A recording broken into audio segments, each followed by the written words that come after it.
Assalamualaikum warahmatullahi wabarakatuh. Perkenalkan, nama saya Lia Zahratul Insani dari kelas 1 MDA akan mempresentasikan tentang ilmu akhlak dan tasawuf. Selanjutnya, yang pertama yang akan kita bahas adalah tentang perbedaan antara konsep khalifah yang murni berperan sebagai manusia bumi dan khalifah yang sudah menjadi tren politik. Yang akan kita bahas pertama adalah tentang pengertian khalifah. Dalam bahasa Arab atau khalifah adalah gelar yang diberikan untuk penerus Nabi Muhammad SAW dalam kepemimpinan umat Islam. Wilayah kewenangan khalifah disebut kekhalifahan atau khilafah. Gelar lain yang juga melekat dengan khalifah adalah Amir al-Mu'minin atau pemimpin orang-orang yang beriman. Meski pada keberjalanannya, gelar ini juga disandang oleh pemimpin muslim selain khalifah. Selanjutnya, pernyataan kekhalifahan manusia. Pernyataan tentang kekhalifahan manusia disebutkan dalam Quran Surat Al-Baqarah ayat 30. Artinya, ingatlah ketika Tuhanmu berfirman kepada para malaikat, sesungguhnya aku hendak menjadikan seorang khalifah di muka bumi. Bila kita amati ayat ke-30 surat Al-Baqarah di atas, menyimpan beberapa persoalan penting yang mesti kita pahami. Yang pertama, seolah-olah ada bocoran yang Allah sampaikan kepada malaikat tentang akan diciptakannya khalifah di muka bumi sampai akhirnya terjadi percakapan di antara keduanya. Yang kedua yang akan kita bahas adalah tentang jabatan kekhalifahan manusia di muka bumi. Sebagaimana dikemukakan sebelumnya bahwa secara bahasa khalifah berarti pengganti. Sebagian ahli tafsir mengatakan bahwa kehadiran manusia di muka bumi adalah sebagai pengganti dari makhluk sebelumnya yang telah musnah. Sebagian yang lain mengatakan bahwa khalifah yang dimaksud adalah kepercayaan Allah untuk mengatur bumi ini dan menemukan rahasia yang terpendam di dalamnya. Dan untuk hal ini Allah menganugerahi manusia dengan akal. Sifat dan karakter manusia. Dari uraian yang disampaikan di atas, sebenarnya kita dapat menarik kesimpulan sedikit tentang bagaimana karakter manusia yang diungkap oleh ayat ke-30 surat Al-Baqarah tersebut. Ada dua karakter yang muncul meski selintas kelihatan kontradiktif. Dalam Al-Quran, Allah menjelaskan betapa manusia memang memiliki kecenderungan untuk melanggar perintahnya.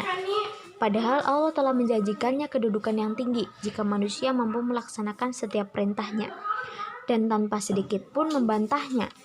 Allah berfirman, dan kalau kami menghendaki sesungguhnya kami tinggikan derajatnya dengan ayat-ayat itu, tetapi dia cenderung kepada dunia dan menurutkan hawa nafsunya yang rendah.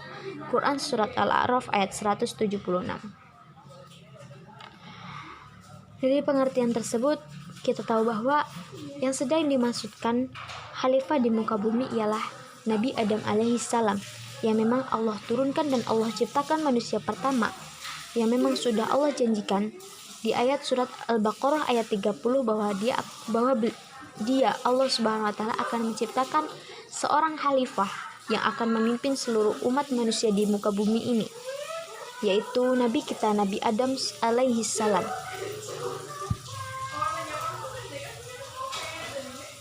Untuk mewujudkan potensi baik tersebut, manusia harus benar-benar menjalankan perintah dan menjauhi larangannya.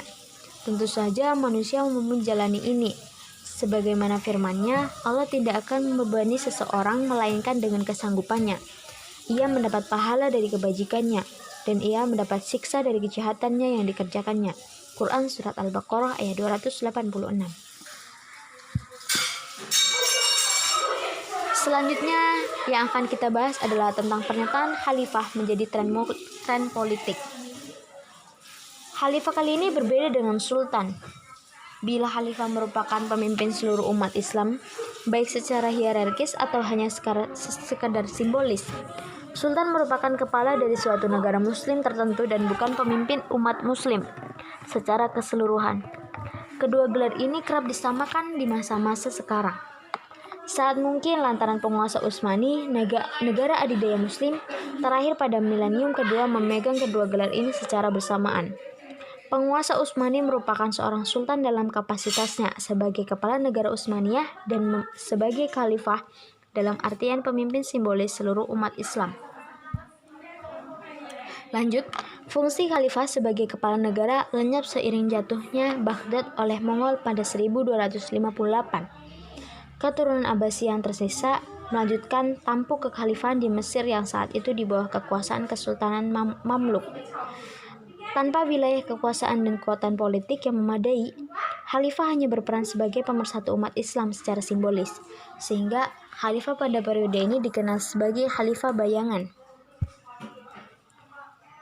Sepanjang sejarahnya, peran khalifah dan bentuk khalifahan memiliki beragam corak yang sangat dipengaruhi keadaan politik dan keagamaan di masa tersebut. Dilihat dari latar belakang khalifah, kekhalifahan dibagi ke dalam 4 periode.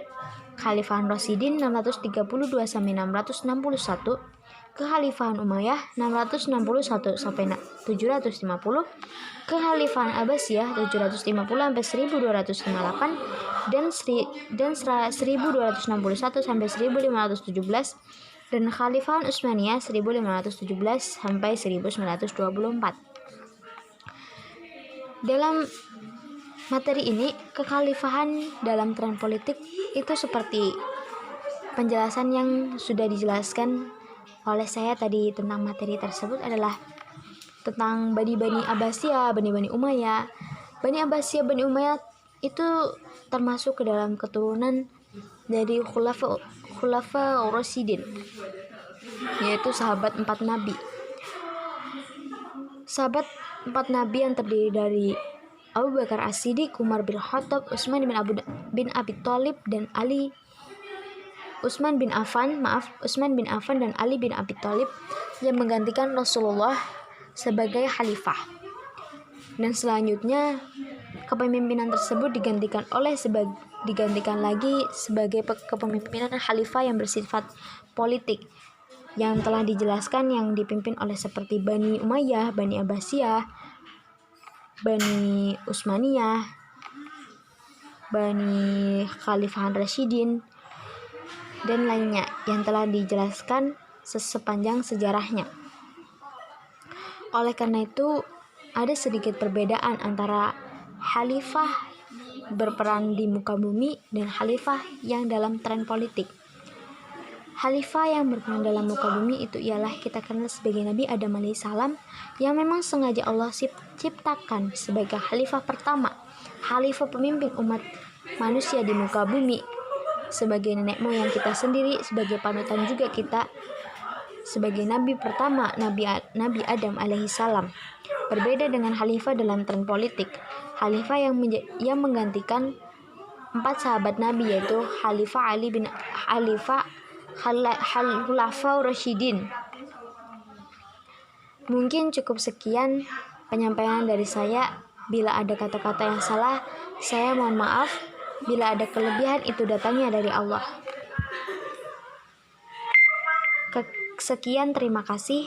Wassalamualaikum warahmatullahi wabarakatuh.